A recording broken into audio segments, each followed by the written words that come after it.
പ്രവാസ ലോകത്തെ വാർത്തകളും വിശേഷങ്ങളും അതുപോലെ മാറി മാറി വരുന്ന നിയമങ്ങളും നേരത്തെ അറിയാൻ ഈ ചാനൽ സബ്സ്ക്രൈബ് ചെയ്യൂ. അടുത്തുള്ള ബെല്ലൈക്കൺ എനേബിൾ ചെയ്യാൻ മറക്കേണ്ട.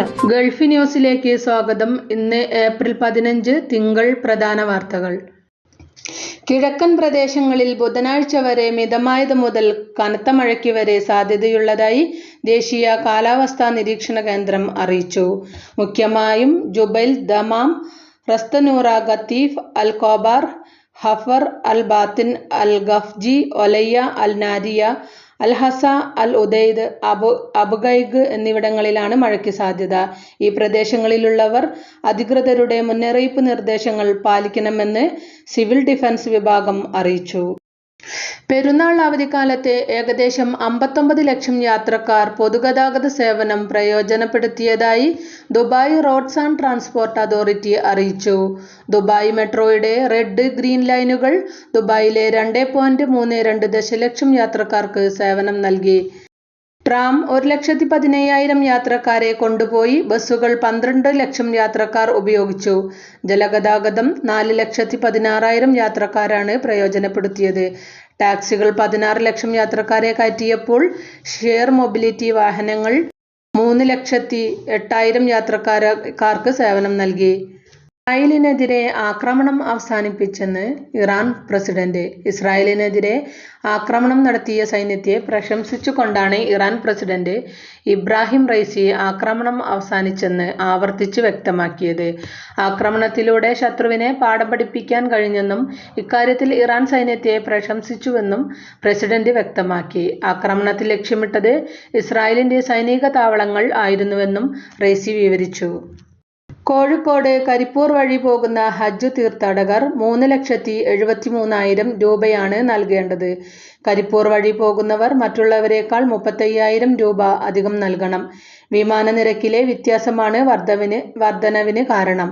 കൊച്ചി വഴി പോകുന്നവർ 3,37,100 രൂപയും കണ്ണൂർ വഴി പോകുന്നവർ 3,38,000 രൂപയും നൽകണം. കരിപ്പൂരിൽ നിന്നും പോകുന്ന ഹജ്ജ് യാത്രക്കാരിൽ നിന്നും അധിക നിരക്ക് ഈടാക്കുന്നതിന് എതിരെ പ്രതിഷേധം ശക്തമായിരുന്നു. കേരളത്തിൽ നിന്നും ഏറ്റവും കൂടുതൽ തീർത്ഥാടകർ ഹജ്ജിന് പുറപ്പെടുന്ന കേന്ദ്രമാണ് കോഴിക്കോട് വിമാനത്താവളം. പീഡനക്കേസിൽ അറസ്റ്റിലായവരുടെ പേര് വിവരങ്ങൾ പുറത്തുവിട്ട് സൗദി അറേബ്യ. മക്കയിലാണ് ആദ്യമായി സൗദി സുരക്ഷാ അധികൃതർ പ്രതികളുടെ പൂർണ്ണ പേര് വിവരങ്ങൾ പ്രഖ്യാപിച്ചത്.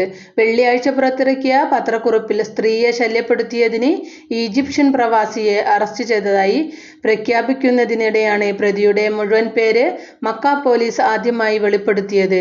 ഇതുവരെ ഇത്തരം പ്രതികളുടെ പൂർണ്ണ വിവരങ്ങൾ പൊതുസമക്ഷം പ്രസിദ്ധീകരിച്ചിരുന്നില്ല. മക്കയിൽ അറസ്റ്റിലായ ഈജിപ്ഷ്യൻ പൗരൻ വാലിദ് അൽ സയ്യിദ് അബ്ദുൽ ഹമീദിനെതിരെ നിയമ നടപടികൾ സ്വീകരിച്ചതായും പബ്ലിക് പ്രോസിക്യൂഷന് റഫർ ചെയ്തതായും പോലീസ് അറിയിച്ചു. ഇതിനിടെ സ്ത്രീയെ ശല്യപ്പെടുത്തിയതിന് സൗദി പൗരനായ നാസർ ഹാദി അഹമ്മദ് അൽ സലാഹിനെ അറസ്റ്റ് ചെയ്തതായി ജിദ്ദ ഗവർണറേറ്റ് പോലീസ് ശനിയാഴ്ച അറിയിച്ചു. പൗരനെതിരെ നിയമ നടപടികൾ സ്വീകരിക്കുകയും പബ്ലിക് പ്രോസിക്യൂഷന് റഫർ ചെയ്യുകയും ചെയ്തു.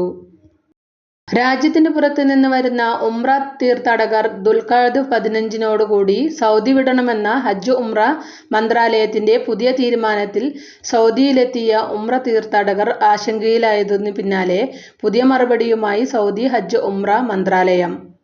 സൗദി വിടേണ്ട അവസാന സമയപരിധി സംബന്ധിച്ച് ഇന്ന് മന്ത്രാലയം നൽകിയ മറുപടിയിൽ ഉംറക്കാർ ദുൽഖഅദ് 29-ഓടുകൂടി സൗദി വിടണം എന്നാണ് അറിയിച്ചിട്ടുള്ളത്. ഇതോടെ ഇന്നലെ മുതൽ ആശങ്കയിലായവർക്ക് ആശ്വാസമായി. അബ്ദുറഹീമിന്റെ മോചനത്തിന് നൽകിയ ഹർജി സൗദി അപ്പീൽ കോടതി ഫയലിൽ സ്വീകരിച്ചു. കേസിൽ വാദം കേൾക്കാനുള്ള തീയതി കോടതി അറിയിക്കും. മോചനദ്രവ്യം നൽകാൻ തയ്യാറായ സാഹചര്യത്തിലാണിത്. ശേഷം ഇരുവിഭാഗങ്ങളുടെയും വാദം കേട്ട് അന്തിമ വിധിയുണ്ടാകും. വാദി പ്രതിഭാഗങ്ങൾ കേസ് ഒത്തുതീർപ്പിനുള്ള മറ്റു നടപടികളിലേക്കും ഇന്ന് പ്രവേശിച്ചു. സൗദി അഭിഭാഷകർ മുഖേനയാണ് കേസ് സംബന്ധിച്ച തീർപ്പിന് ഇന്ന് ഹർജി നൽകിയത്. സമാഹരിച്ച 34 കോടി രൂപ ഇന്ത്യൻ വിദേശകാര്യ മന്ത്രാലയം വഴി റിയാദിലെ ഇന്ത്യൻ എംബസിയിൽ എത്തിക്കുന്നതിനുള്ള നടപടികൾ പുരോഗമിക്കുകയാണ്. വൈകാതെ പണം എംബസിയിലെത്തും. കോടതി വിധിക്കനുസരിച്ചാണ് പണം കൊല്ലപ്പെട്ട സൗദി പൗരന്റെ കുടുംബത്തിന് കൈമാറുക. ഇന്ത്യൻ എംബസി ഉദ്യോഗസ്ഥൻ യൂസഫ് കാക്കാഞ്ചേരി, അഷ്റഫ് വെങ്ങാട്ട്, റഹീമിന്റെ കുടുംബത്തിന്റെ അറ്റോർണിയും നിയമസഹായ സമിതിയുടെ ലീഗൽ കോഓർഡിനേറ്ററുമായ സിദ്ദീഖ് തുവ്വൂർ എന്നിവരാണ് നിയമ നടപടികൾ ഏകീകരിക്കുക. സൗദിയിൽ നിന്നുള്ള ഒരു സിനിമ ചരിത്രത്തിൽ ആദ്യമായി കാൻ ഫെസ്റ്റിവലിൽ മത്സരിക്കാനെത്തുന്നു.